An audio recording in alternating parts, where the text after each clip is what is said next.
حضرت نے اپنی بات آخری وقت تک نبھائی۔ فرزند رسول نے اپنے خطبے میں جس بلند کردار کا اظہار فرمایا، یہ شے وقتی نہ تھی بلکہ یہ حضرت کے حقیقی جذبات تھے۔ حضرت اپنے ان جذبات کا آخری سانس تک مناسب مواقع پر اظہار فرماتے رہے۔ چنانچہ روز عاشور جب بازار حرب و ضرب گرم تھا، عین اس ہنگام میں کسی نے بشر بن عمر حضرمی سے آ کر کہا کہ تمہارا فرزند عمرو رے کی سرحد پر قید ہو گیا ہے۔ یہ وہ بزرگ ہیں جو اس وقت کربلا آ کر انصار حسین میں شامل ہوئے جب گفتگو چل رہی تھی۔ جب انہوں نے یہ خبر سنی تو کہا کہ میں اس کو خدا کے حضور میں ثواباً پیش کرتا ہوں اور اپنی جان کو اپنے مالک کی نذر کرتا ہوں، اگر مجھے زندہ رہنا ہوتا تو یہ گوارا نہ کرتا کہ وہ قید رہے۔ جب یہ بات حضرت نے سنی تو انہیں اپنے پاس بلا کر کہا، بشر، خدا تم پر رحمت کرے، تم میری بیعت سے آزاد ہو، جاؤ اور اپنے فرزند کی رہائی کی فکر کرو۔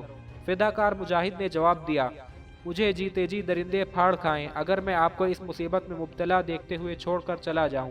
حضرت نے فرمایا، اچھا اپنے بیٹے محمد کو بھیج دو اور یہ کپڑے اس کو دے دو، ان کی قیمت سے وہ اپنے بھائی کی رہائی کا بندوبست کرے۔ اس پر اس جانباز نے عرض کی کہ میں اس سے یہ نہیں کہنا چاہتا کہ وہ آپ کو چھوڑ کر چلا جائے، ہاں آپ فرمائیے اگر وہ چاہے تو چلا جائے۔ غرض حضرت نے 5 کپڑے مرحمت کیے جن کی قیمت 1000 اشرفی تھی۔ یہ تھا وہ کردار جو آئینہ کردار رسول تھا، اور یہ تھے وہ اخلاق کریمہ جن کی حمایت میں رسول زادہ اپنی اور اپنے اعزاء کی جان بطور قربانی پیش کر رہا تھا۔ شہادت کی بشارت۔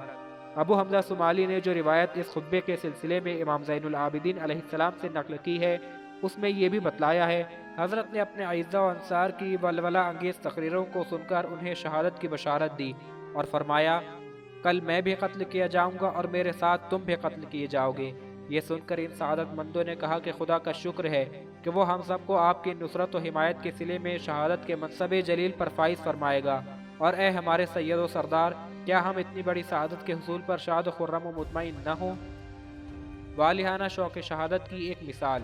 ان گفتگوؤں کے درمیان قاسم بن حسن علیہ السلام، جو ابھی جوان بھی نہیں ہوئے تھے، کھڑے ہو گئے اور عرض کرنے لگے، چچا کیا میں بھی ان قتل ہونے والوں میں ہوں؟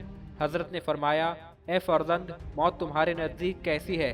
بچے نے عرض کی، چچا موت تو میرے نزدیک شہد سے بھی زیادہ شیریں ہیں۔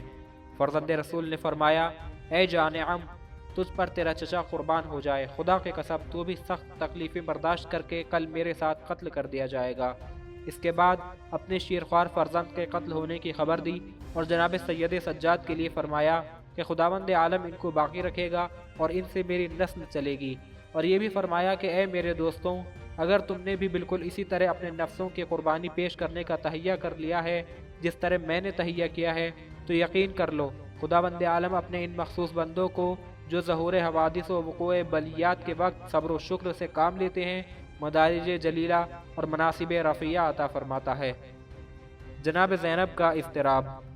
شیخ مفید نے امام زین العابدین علیہ السلام کی سند سے یہ روایت نقل کی ہے کہ جب امام حسین علیہ السلام اپنے اصحاب سے گفتگو فرما کر خیمے میں تشریف لائے تو میں بستر بیماری پر پڑا ہوا تھا۔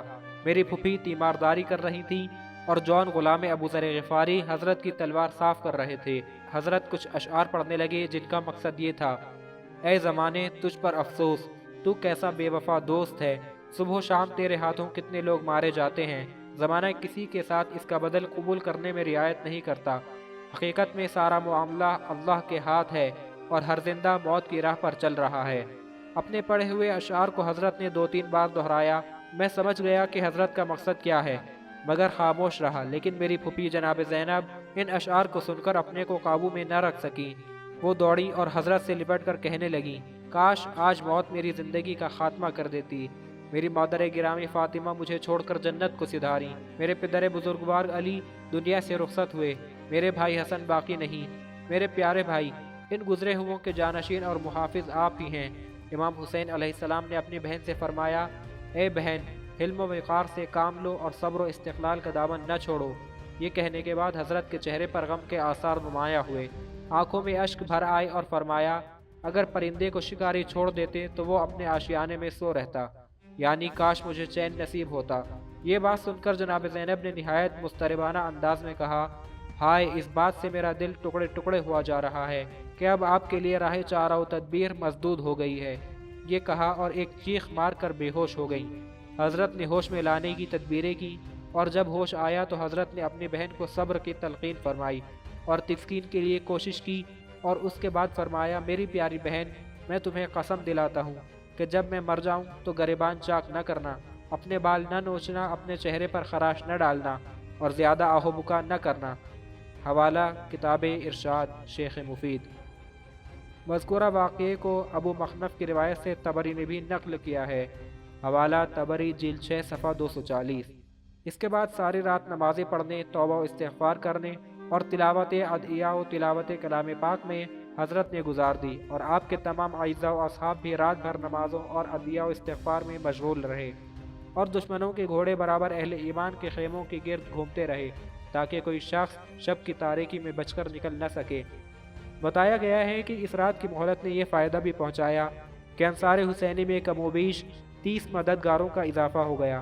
یہ سب لوگ وہ تھے جو عمر بن سعد کے لشکر کے ساتھ میدان کربلا میں پہنچے تھے، اور اس شب کی تاریکی سے فائدہ اٹھا کر کسی نہ کسی طرح امام حسین علیہ السلام کی خدمت میں اپنی جان نذر کرنے پہنچ گئے۔ ان میں سے کچھ تو ایسے تھے جو کوفے سے نصرت فرزند رسول کا عزم دل میں کر کے چلے تھے لیکن براہ راست نہ پہنچ سکتے تھے، اور کچھ لوگ ایسے بھی تھے جو کربلا میں فرزند رسول کی مظلومیت سے متاثر ہوئے اور انہیں حق و باطل میں تمیز کرنے کی توفیق من جانب اللہ ہوئی۔